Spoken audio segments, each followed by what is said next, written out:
Jared here with Carbuzz.com, and today I am driving a 2019 Ford Edge ST. Now this is a new model from Ford. It replaces the old Edge Sport, but this causes a little bit of a problem for me personally. Why? Because over here, this is my 2017 Ford Fiesta ST. Now this is one of the two original STs sold in America along with the Focus ST. This is a turbocharged hatchback, manual transmission, super fun, unrivaled by almost anything. It had almost no competition, but now cars like this and the Focus are dead, leaving only cars like this Edge and the larger Explorer to carry on the ST name. But is this Edge really capable of carrying on the ST name? That's what we're gonna find out here today. So click the link in the description below to get the best deals on the Edge ST. And now we're gonna take it out on the road to see how it drives, but let's just comment a little bit on the looks, where I think it gets off to a strong start. Performance blue, great color on this car. I think the Edge is a very attractive looking SUV, so it does nail it with the styling, but let's see if it really drives well enough to suit this sporty exterior and this ST badge.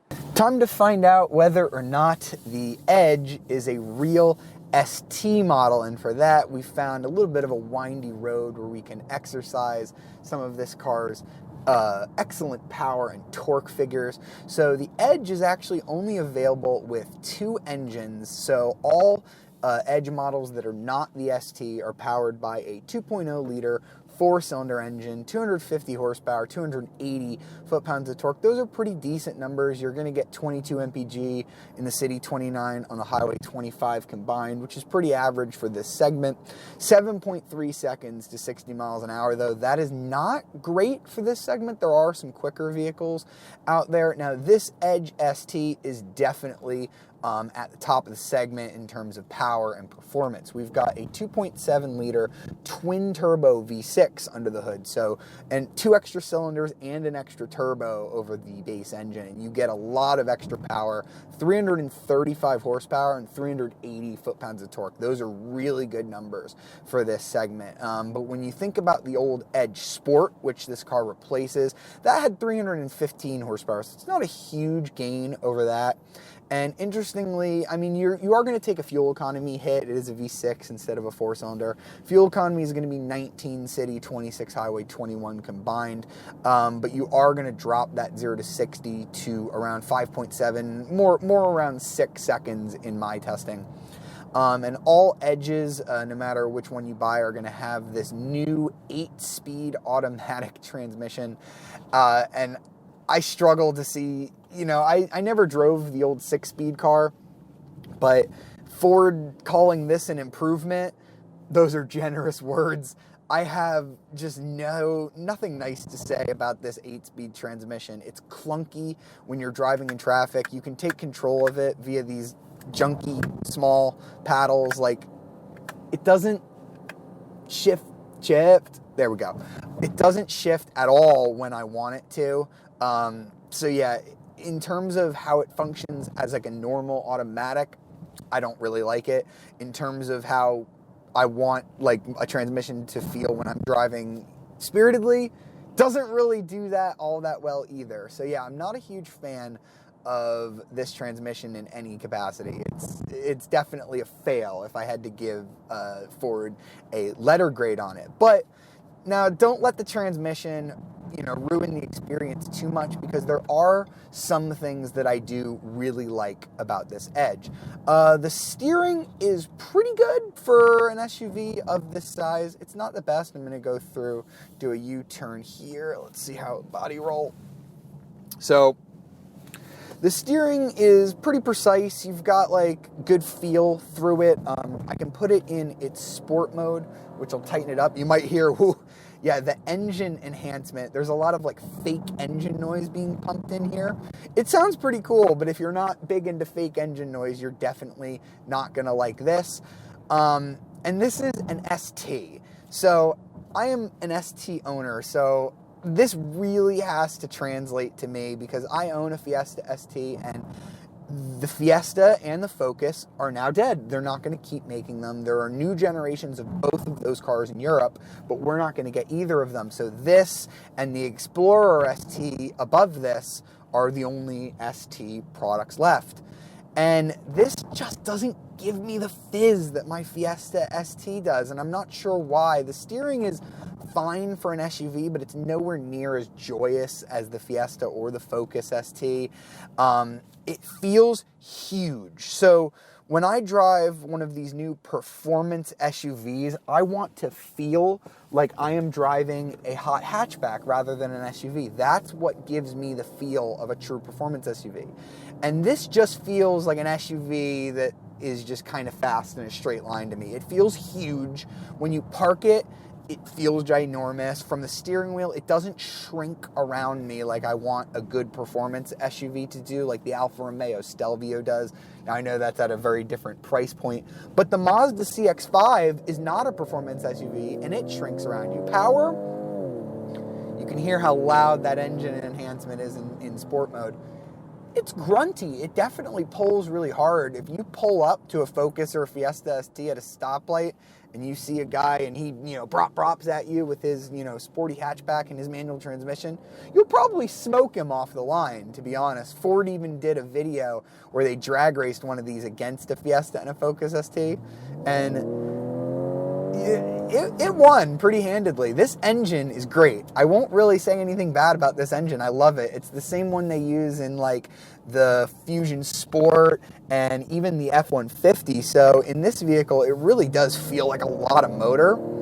The problem is, this car weighs 4,500 pounds. That's really heavy for a performance-minded SUV. And the brakes, we've got like a package on this car that gives us ventilated rotors, but they just don't feel like they have enough stopping power. We've also got 21-inch wheels, which make the ride pretty firm. We're gonna go over a bump.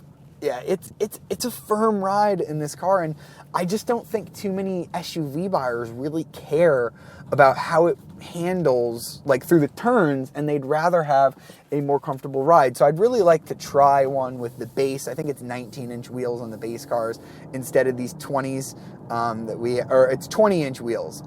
So I'd rather have that than these optional 21s. And the tires, it's actually Pirelli P0 tires, which is crazy. That's the same you get on like a performance package EcoBoost Mustang, and the tires grip great, but there's just too much body roll. The car just feels too big for a performance SUV. So unless you're just zipping in a straight line, I don't really love driving this as much. And I think that the Chevy Blazer I drove a few weeks ago felt like a more cohesive package, and with about a little over 300 horsepower on tap, the Blazer felt plenty fast. I know this is definitely a little bit quicker, but it just doesn't feel like an ST. This used to be called an Edge Sport, and I kind of think Ford maybe should have just kept it as an Edge Sport instead of putting the ST badge on it. So not super thrilled with the way it drives, although it does drive decently well as an SUV aside from the ride comfort.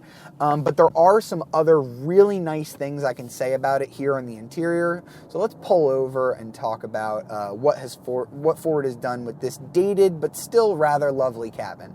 So now that we've pulled over, let's check out the interior of the Edge, where I have a lot of really nice things to say and only one or two minor criticisms, because I think Ford has just been really outstanding with its interior game lately. Lots of soft touch materials everywhere. Ford has been nailing it with these. We get the good Sync 3 infotainment system, but let's go ahead and start out with the gauge cluster, where my biggest criticism of the Edge lies.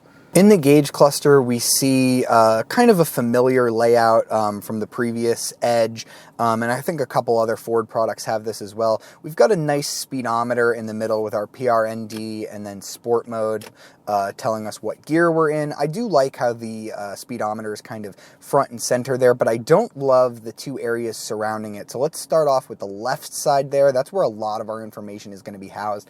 As you can see, we have a tachometer, so if I go ahead and rev it, you see like a digital tach, I feel like the gauge is actually kind of laggy and it doesn't necessarily always accurately display what RPM you're at.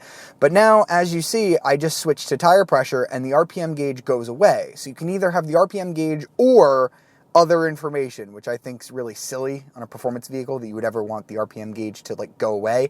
You can program it to show up here. So we've got this gauge you can see right next to the fuel gauge is where it now pops up. So you can see it goes up and down, which is really weird. It kind of looks like a second fuel gauge. It's very small and hard to read, so definitely not great on something performance oriented like this. You can have it showing your intelligent all-wheel drive system, turbo, PSI.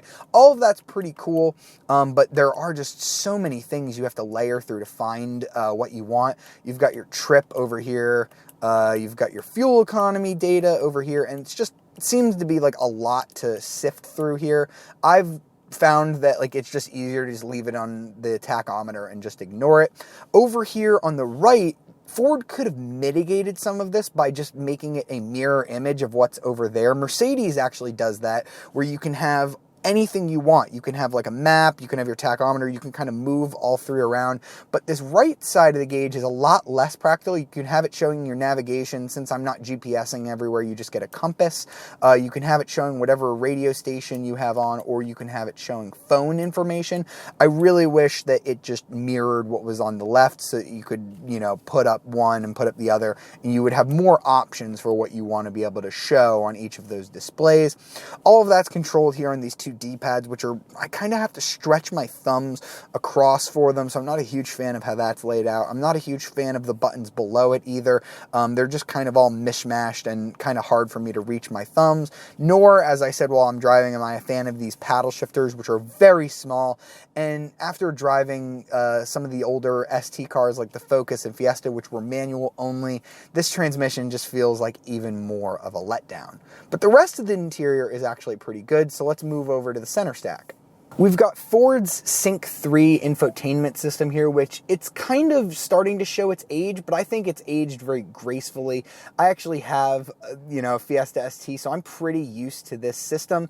You can actually, there's a secret hack. I don't want to show you on this specific car, but it's pretty easy to do, and you can actually switch the layout to have like a Lincoln one, or even the one on like a Ford GT with the different splash screens. It's a pretty cool little function, but we've got all of the good technology from 2019. We have Ford Plus Alexa, so I can push that and I can tell Alexa what I want it to do. So I can have Alexa adjust the temperature. I can have Alexa play me a song, which is really nice. Apple CarPlay and Android Auto come standard on this system, which is really good.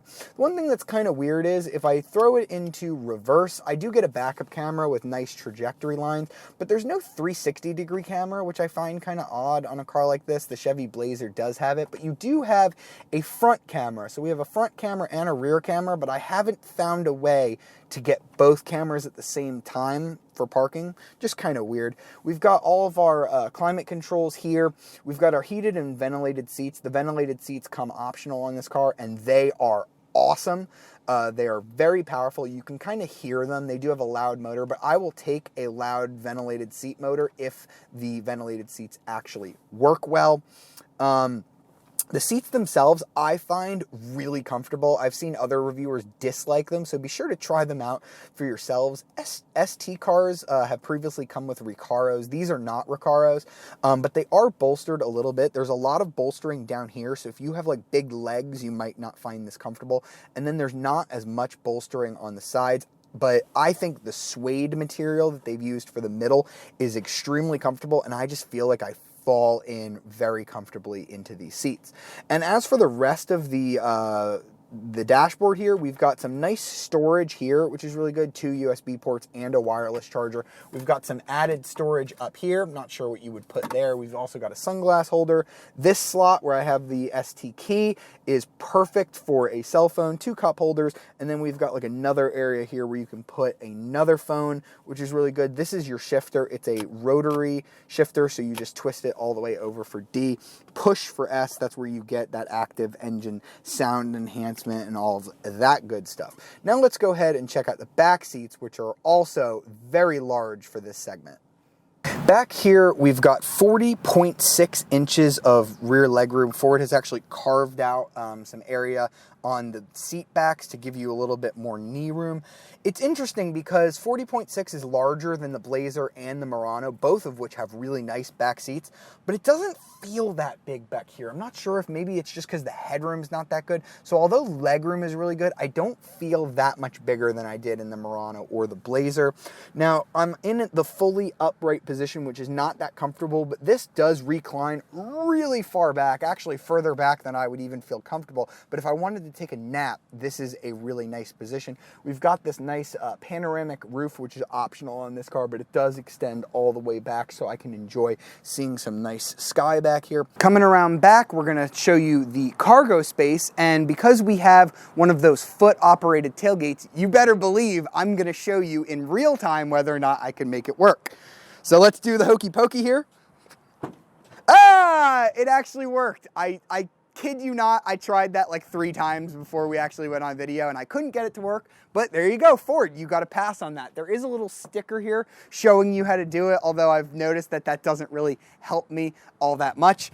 Once we get the power tailgate open, trunk space, absolutely gigantic in this segment. It's about 39 cubic feet of storage. It opens up to about 73 when you fold down the second row. No third row option available on the Edge. This is bigger than the Murano, bigger than the Blazer. It's even bigger than the Sorento and the Santa Fe, which are actually really large for this segment. So bravo Ford for making such a large vehicle. You actually do get some storage under here too, so additional storage underneath the load floor. And folding down the seats, incredibly easy. There's like a little trigger here. You just push it and the left side goes down and you can push the other button and the right side goes down. Ford has also included these little grocery bag hooks that fold out of the sides here so your bags don't go flying everywhere. Very clever, very good storage, both in space and in how clever Ford designed the whole thing. So now let's go ahead and price out our Edge ST. For 2019, the Edge starts at just under $30,000, $29,995.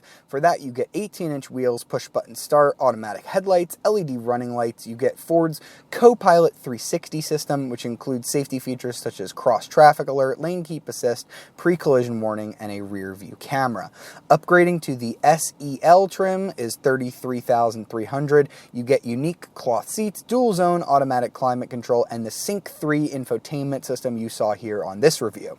The titanium trim bumps it all the way up to $38,760, but you do get wireless charging, a Bang & Olufsen 12-speaker audio system, leather seats, and that hands-free liftgate we showed you. Now, the ST trim that we've been driving starts off at $42,355, which I feel like is a pretty good value because you get that V6 engine with all the increased power. You get the Sync 3, 20-inch wheels, leather seats with the cloth inserts. I said I really love those seats.